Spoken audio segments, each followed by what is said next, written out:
Our speaker is Thomas Connor. He's known around here as Doc. He holds degrees from Elizabethtown and North Carolina Chapel Hill. He is our most decorated professor. This Professor of the Year that I announced. He's won that 4 times. Nobody else has. Why? Sometimes I think he's like a grandpa to them, sometimes like a dad. They flock to his classes on the Great Wars and on modern European history. They travel with him every year. Maybe not this year. Probably couldn't go this year. He goes to battlefields, and he walks them, and he knows the story. And he takes them to cemeteries. I've been on one of these things. And you go to the American and the British. Those are the 2 best. He might like British a little better, I don't know, but they're very good. And he's a critic of these things, right? And the French and the German. And he's great reverence for all of them. You walk around and you honor even the enemies of the United States who are dead, who gave their lives. And then he can comment on the differences of tone and shade, which represent the differences in the nation. From this experience, he has written the authoritative history of the United States Battle Monuments Commission. It is a solemn and beautiful book to read. Senior class officers wanted him because they wanted this commencement, the threatened one, the interrupted one, to be ours, just us family here. Welcome, Thomas Connor.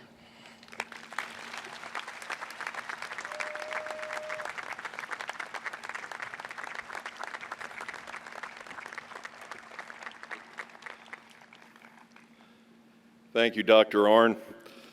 This is really a beautiful scene and a beautiful moment as well. I think that heavenly breeze is going to be our salvation from the heat, and it would probably also add 10 or 15 yards to a Joe Phillip field goal attempt.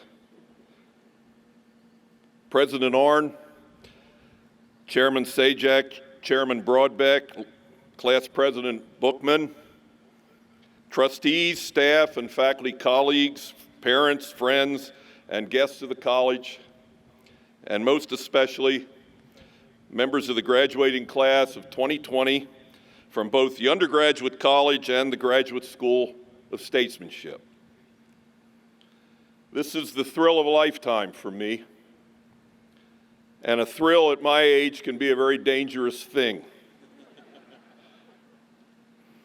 Nevertheless, I'm grateful to the president, the class officers, and many others for the invitation to speak, and am especially honored and humbled for knowing that every one of the 36 commencement speakers who have played this part during my service here have surpassed me by wide margins in either fame, fortune, or both. From Malcolm Forbes and Russell Kirk in the 1980s to Vice President Pence and General Neller most recently. But my good fortune has exceeded theirs in at least one respect. None of them has known the incomparable joy of spending their careers here in the beautiful company of so many that I have shared for so long. Henry VIII was supposed to have promised each of his wives, "Don't worry, I'll only keep you for a while. I'll only keep you for a while.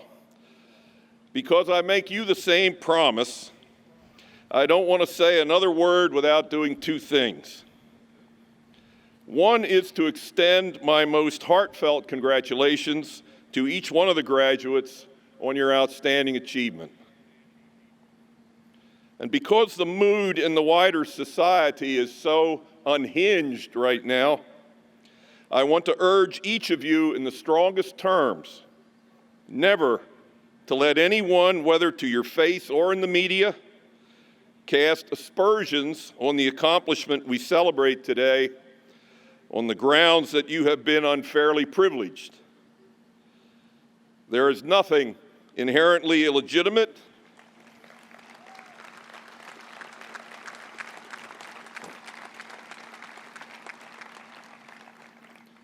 There is nothing inherently illegitimate or abusive to others about the individual abilities you have cultivated and refined, or the hard work you've put in, or the supportive home environment your families have worked so hard to provide in order to prepare you for the rigors of higher education.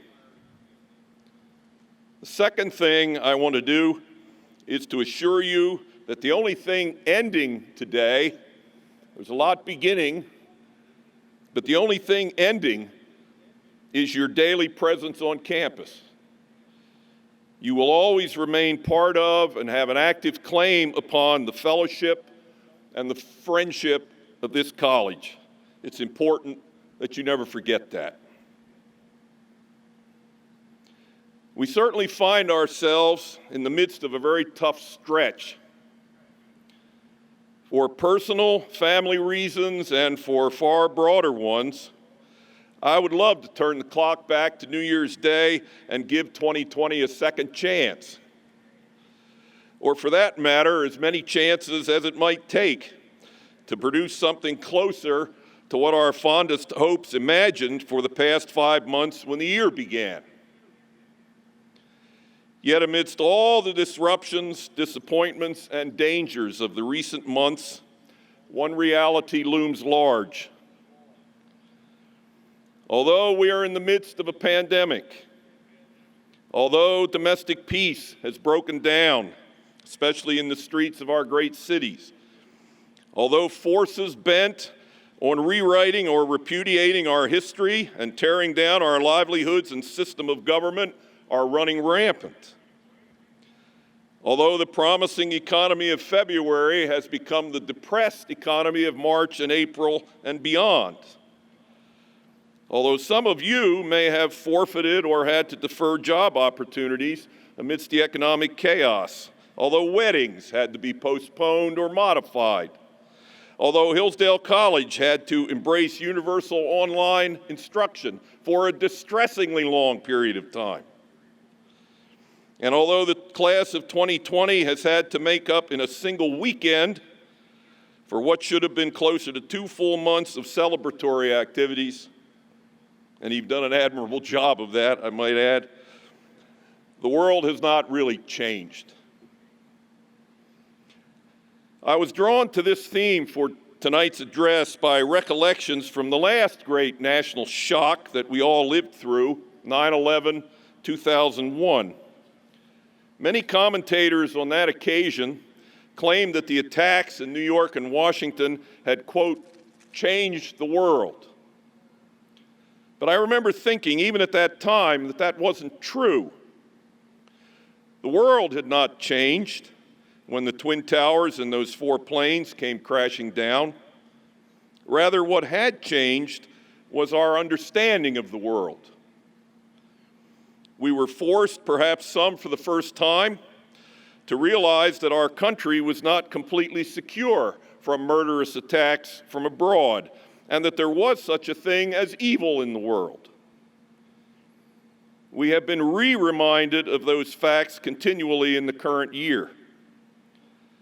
If it's not international terrorists, but rather tiny microbes trying to kill us today, we still confront lethal dangers. And if the evil stalking us appears to be more homegrown in 2020 than the imported violence of 2001, nobody ever said that evil can't come in many guises. All of these hard realities, and many others too, confirm what has been true since the dawn of humankind. The world is fallen, filled with danger, fraught with risk, forever flawed. It is in fact a battleground between good and evil. The battle won't end until God's appointed time and in accordance with His eternal plan. This world, moreover, is not all there is, nor in the scheme of eternity is it our final destination. The whole of the Judeo-Christian tradition affirms these things, and it is not within human capacity fundamentally to change them. Those who claim to have a prescription for making the world a perfect place, by the way, are the most dangerous radicals of yesterday, today, and tomorrow, all richly deserving a place on the ash heap of history.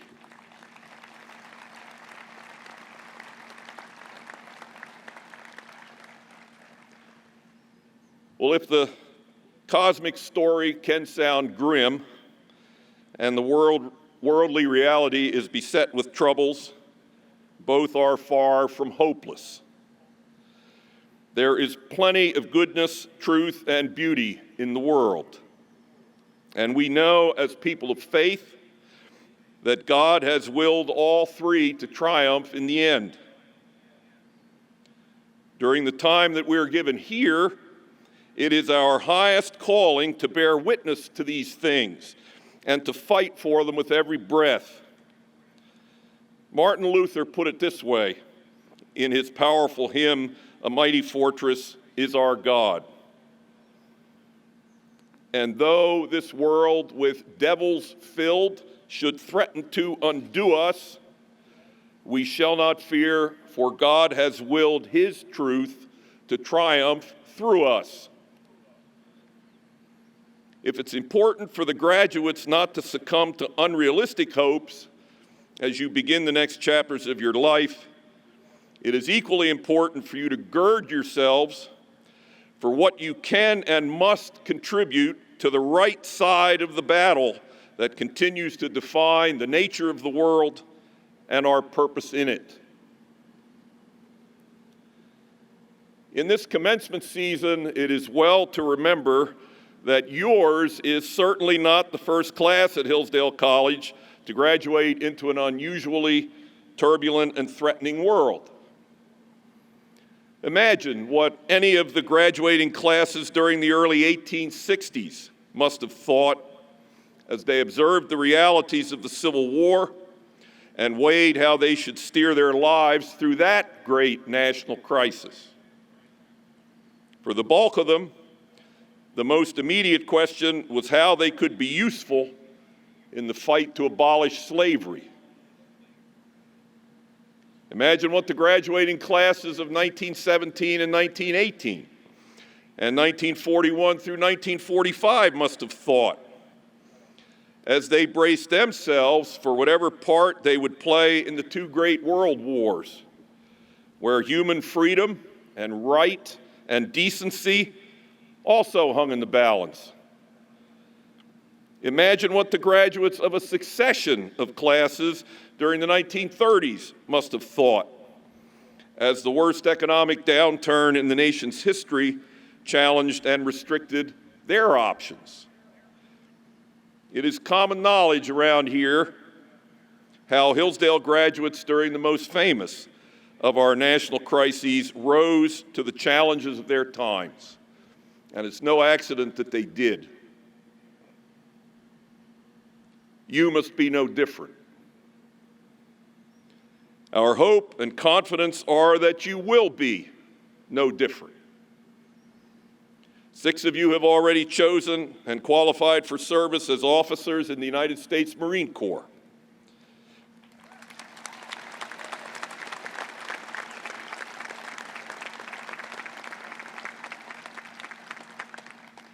Many of you will pursue other kinds of military and public service, further educational opportunities, teaching careers, jobs in business and government, or full-time roles in the home. As we sit here, I suspect that some of you are unsure and perhaps anxious about what you will be doing after this milestone moment in your lives. Well, take it from someone who looks back with sheer wonder at how the nearly 50 years since his own college graduation actually turned out. You can't script a life. It would take me too long to recount all of the unforeseen and unforeseeable twists and turns in my own career, all the lucky breaks, all the help I received from mentors, colleagues, and friends, all of the kicks in the teeth along the way. None of us doubts that each of you will make your own positive mark on the world. God wants you to, and the Republic needs you to. The simplest advice I can give you is always to be at your best. Learn what you can from every experience, good and bad. Keep from doing and saying foolish or idiotic things on social media. Devote yourselves to the right things. Pray without ceasing. Be patient and never give up. The 15th day of next month will mark the 75th anniversary of the end of World War II. Japan, the last of our enemies still standing, surrendered on August 15, 1945, VJ Day. The end of history's most murderous war stands as the greatest triumph of what has been dubbed the greatest generation of our own national story. It's important to make clear, in any case, that we don't remember so fondly and proudly the men and women of the World War II era as the greatest generation because they rid the world of evil, because they didn't and they couldn't. We give them special honor because they did destroy the evils that most directly and urgently threatened their most valuable principles and the nation that they loved. They did what their country required of them without complaining and without flinching. They won the battles that were before them with God's help, just as President Roosevelt vowed they would do. Once they had vindicated the national cause and helped to restore tens of millions of people all over the world to a life of freedom and self-government, they played the role of citizen with the same selfless dedication and humility as they had played the role of soldier. This is why we celebrate them and are made poorer as they pass into eternity. God forbid that we should ever forget them. You need to be like them. I submit to you that our country thirsts for a new greatest generation right now.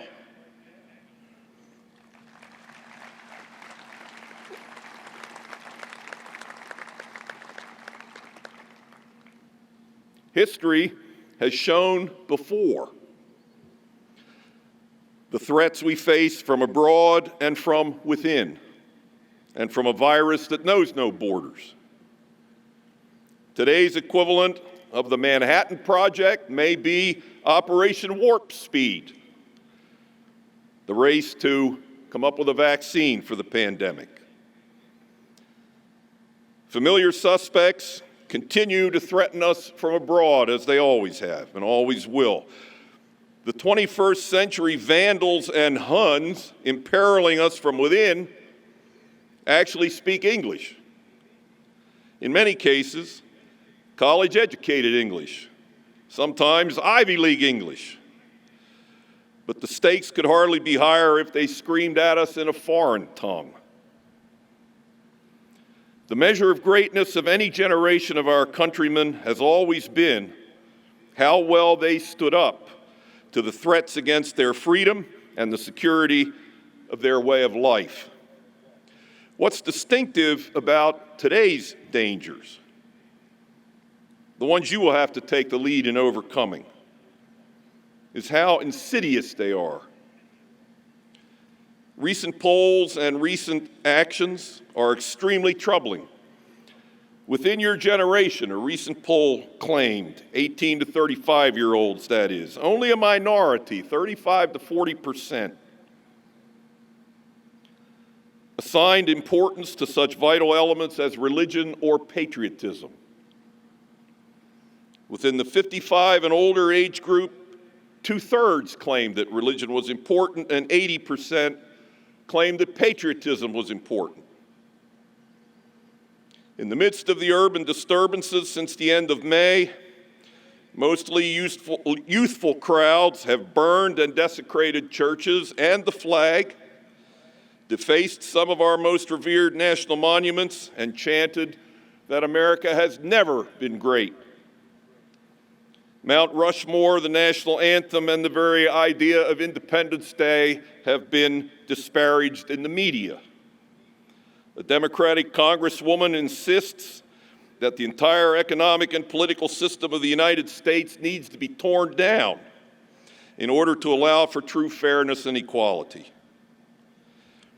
What is so alarming about this situation is the compelling ignorance, absence of sound discernment, and lack of historical perspective on the part of those who claim to show the nation the path to positive change, all manifesting themselves against the backdrop of such a precipitous decline in religious belief and love of country.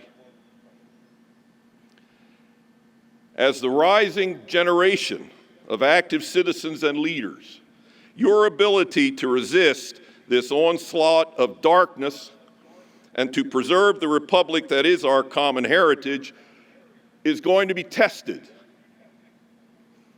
The quality of your response will depend in large part on what you know, the value you attach to what you know, and the strength of your own character.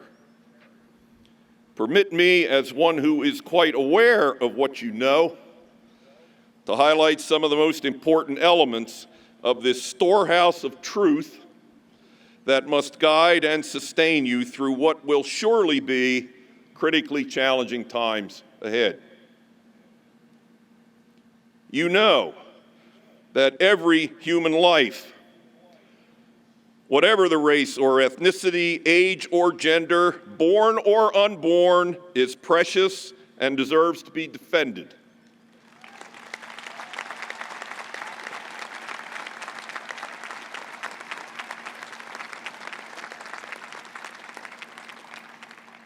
None should ever be privileged or advocated over others. We are all made equally in the image of God, and that's that.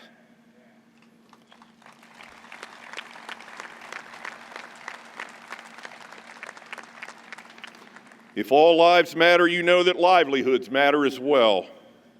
You know that each of us bears a duty to ourselves, to family, and to society to be as enterprising as possible with our God-given abilities and with the skills and talents we have developed with the help of others. You know that human beings are by nature social creatures and meant to live in community. As the ancients and common sense alike tell us, the family is the foundation of society and the body politic. Thus, you know that as families break down, so will society and politics. You know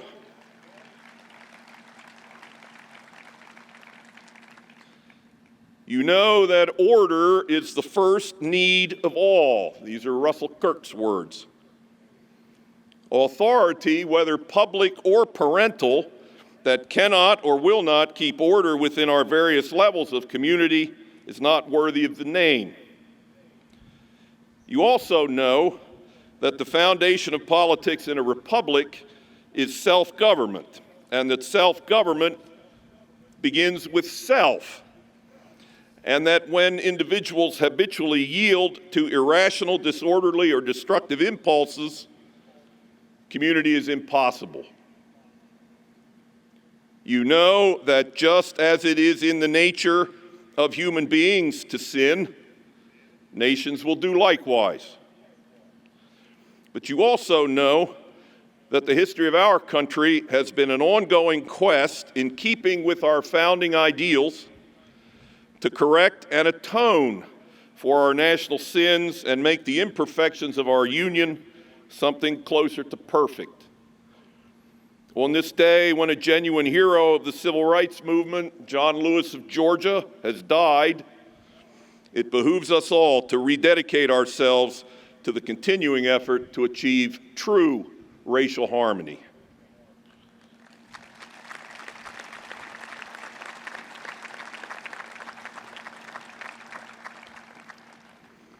You know in all humility that the more you know doesn't necessarily make you wiser or even smarter.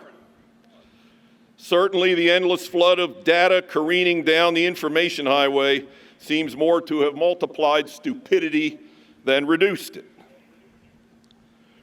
You know the need for good faith discourse in the ongoing competition of ideas. Rioting, cancellation, and the dictation of angry mobs will never be suitable substitutes for the honest and reasoned debate that is supposed to be the glory of democratic self-government.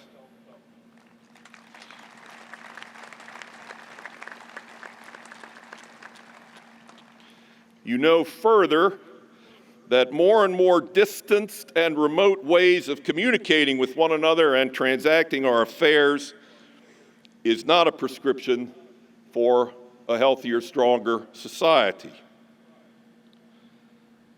Most importantly, you know that each one of us is beloved of the God who created us, and that this God desires each one of us to pursue fellowship with Him, to serve Him as our first love and allegiance, to trust Him as our ever-present help in need, and to acknowledge Him as the unshakable foundation of our being.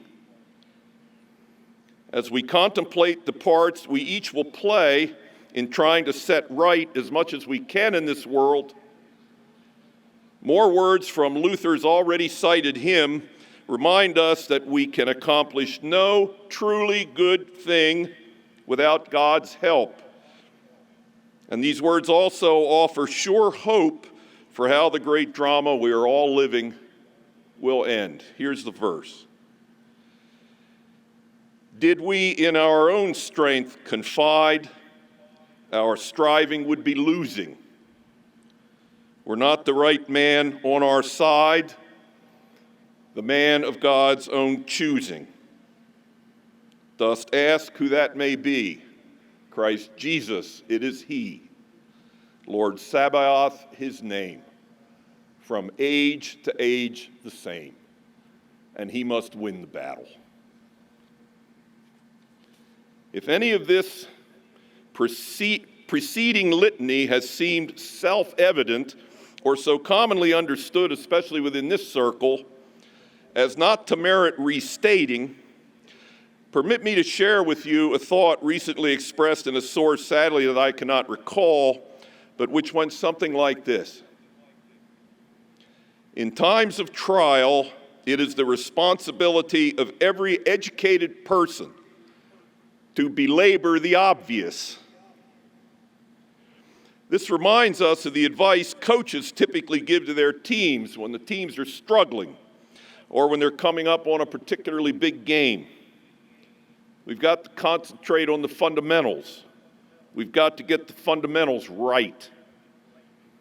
Indeed, we do, perhaps as never before. So in closing, I challenge the graduates and all of us here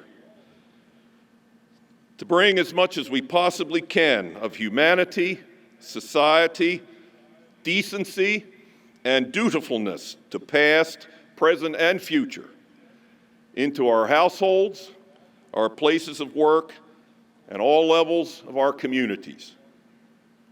Affirm the fundamentals. Seek the good. Be guided by the truth, what God has revealed to us in His Word and in the time-honored wisdom of the ages. Love the beautiful.